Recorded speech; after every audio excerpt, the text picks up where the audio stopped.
இன்னைக்கு வீடியோவில் ரொம்ப இன்ஸ்டண்ட்டாக செய்யக்கூடிய வடை ரெசிபி தான் பார்க்க போகிறோம்.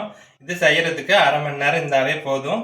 பருப்பெல்லாம் ஊற வச்சு கஷ்டப்படாமல் டக்குன்னு இன்ஸ்டண்ட்டாக செய்யக்கூடிய இந்த வடை ரெசிபி எப்படி செய்யலாங்கிறத பார்க்குறதுக்கு முன்னாடி இது வரைக்கும் நம்ம சேனலை சப்ஸ்கிரைப் பண்ணாதவங்க சப்ஸ்கிரைப் பண்ணிக்கோங்க. கூடவே வர பெல் சிம்பிளையும் கிளிக் பண்ணி ஆளுங்கிற ஆப்ஷனை ப்ரெஸ் பண்ணி வச்சுக்கோங்க.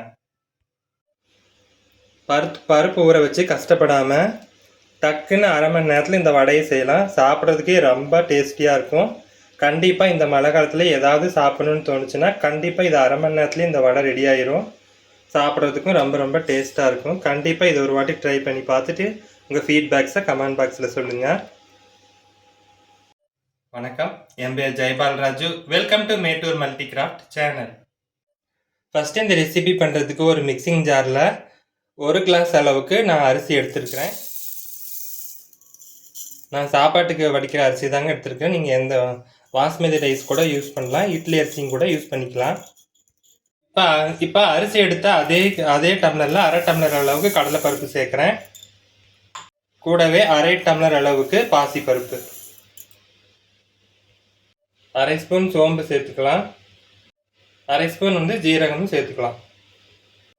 இதை நல்லா க்ளோஸ் பண்ணி நம்ம வடைக்கு எப்படி அரைப்போமோ அந்த மாதிரி குறைனே அரைச்சி எடுத்துகிட்டு வந்துடலாம். இப்போ அரைச்சதை ஒரு மிக்சிங் பவுலில் மாற்றிக்கலாம். இப்போ பார்த்தீங்கன்னா இந்த மாதிரி நரன்னு அரைச்சி எடுத்துக்கோங்க. 1-2 அரைப்படலைனாலும் பரவாயில்ல. இப்போ அரிசி எடுத்தால் அதே கப்லேயே அரை கப் அளவுக்கு தயிர் சேர்த்துக்கலாம். தயிர் சேர்த்துட்டு இதை நல்லா பிசைஞ்சு கொடுத்துடலாம். தண்ணி இதுக்கு மேலே தேவைப்பட்டால் கொஞ்சம் கொஞ்சமாக நம்ம தெளிச்சுக்கலாம். தண்ணி பத்தல, கொஞ்சமாக நம்ம தண்ணி தொளிச்சு வடமாவு பிடிக்கிற பதத்துக்கு இதை நல்லா பிசைஞ்சு எடுத்துக்கலாம். இப்போ பார்த்தீங்கன்னா நான் கொஞ்சமாக ஒரு 2 ஸ்பூன் அளவுக்கு தான் நான் தண்ணி சேர்த்துட்டு நல்லா கலந்துட்டேன். இங்கே பார்த்தீங்கன்னா பிடிக்கிறதுக்கு வருது, நல்லாவே வடை பிடிக்கிற மாதிரி வருது.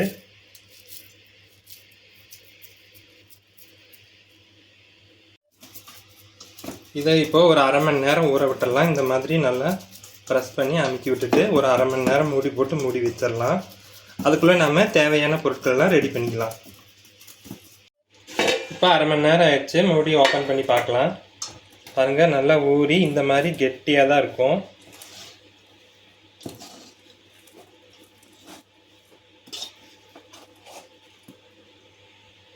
இதெல்லாம் எடுத்து நல்லா உதுத்து விட்டுக்கலாம்.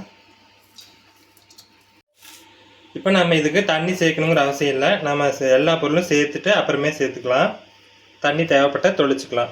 இதில் ஒரு பெரிய வெங்காயத்தை இந்த மாதிரி பொடிசாக கட் பண்ணி வச்சுருக்கிறேன். 4 பல்லு பூண்டு இந்த மாதிரி சின்னதாக நான் கட் பண்ணி வச்சுருக்கிறேன். ஒரு துண்டு இஞ்சி இந்த மாதிரி குட்டி குட்டியாக கட் பண்ணி வச்சுருக்கேன். இது எல்லாத்தையும் சேர்த்துக்கலாம். கொஞ்சமாக பெருங்காயத்தூள், அதுவும் சேர்த்துக்கலாம். ஒரு பச்சை மிளகாய் பொடிசாக கட் பண்ணியிருக்கேன், அதையும் சேர்த்துக்கலாம். கொஞ்சமாக கொத்தமல்லி எல்லாம் இந்த மாதிரி குட்டி குட்டியாக கட் பண்ணி வச்சுருக்கேன், அதையும் சேர்த்துக்கலாம். கொஞ்சமாக கருவேப்பிலை இலையும் 2 குத்து கருவேப்பிலை தலையை குட்டி குட்டியாக கட் பண்ணி வச்சுருக்கேன், அதையும் சேர்த்துக்கலாம். தேவையான அளவு உப்பு சேர்த்துக்கலாம். இப்போ நம்ம தண்ணி சேர்க்காமல் ஒரு வாட்டி கலந்து விட்டலாம்.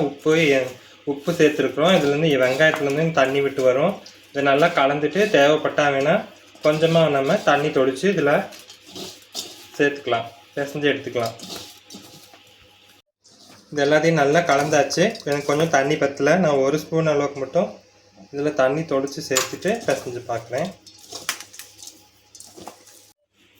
இப்போ நம்ம பிசைஞ்சாச்சு. நான் 1 ஸ்பூன் அளவுக்கு மட்டும்தான் தண்ணி சேர்த்தேன். இந்த மாதிரி குட்டி குட்டி பாலாக பிடிச்சி வடையாக தட்டி எடுத்துக்கலாம்.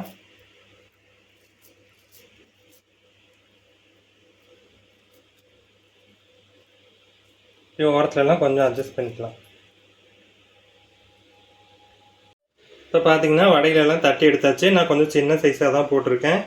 எண்ணெய் நல்லா சூடாகிடுச்சு. ஸ்டவ் மீடியம் ஃப்ளேமுக்கு மாற்றிட்டு வடையை பொரிச்சிக்கலாம். போட்ட உடனே திருப்பாமல் ஒரு நிமிஷம் கழித்து நல்லா இந்த பக்கம் திருப்பி எடுத்துக்கலாம். இப்போ எண்ணெயோட சலசலப்பெல்லாம் அடங்கிடுச்சு. இப்போ நம்ம இதை வெளியே எடுத்துக்கலாம். கொஞ்சம் சூப்பராக ரெடி ஆகிடுச்சு இன்ஸ்டன்ட் வடை.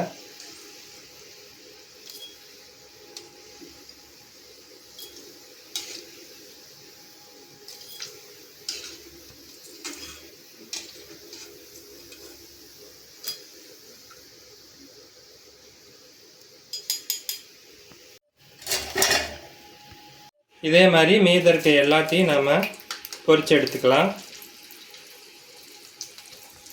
அவ்வளோதாங்க. ரொம்ப சிம்பிளாக அரை மணி நேரத்துலேயே நம்ம இந்த வடையை ரெடி பண்ணிடலாம். நான் எடுத்த அளவுக்கு பார்த்தீங்கன்னா எனக்கு 17 வடை கிடச்சிது. பார்த்தீங்கன்னா ரொம்ப வெளியே நல்லா கிறிஸ்பியாக, உள்ள நல்லா சாஃப்டாக, சாப்பிட்றதுக்கு ரொம்ப ரொம்ப டேஸ்ட்டாக இருந்துச்சு. கண்டிப்பாக இதை ஒரு வாட்டி ட்ரை பண்ணி பாருங்கள்.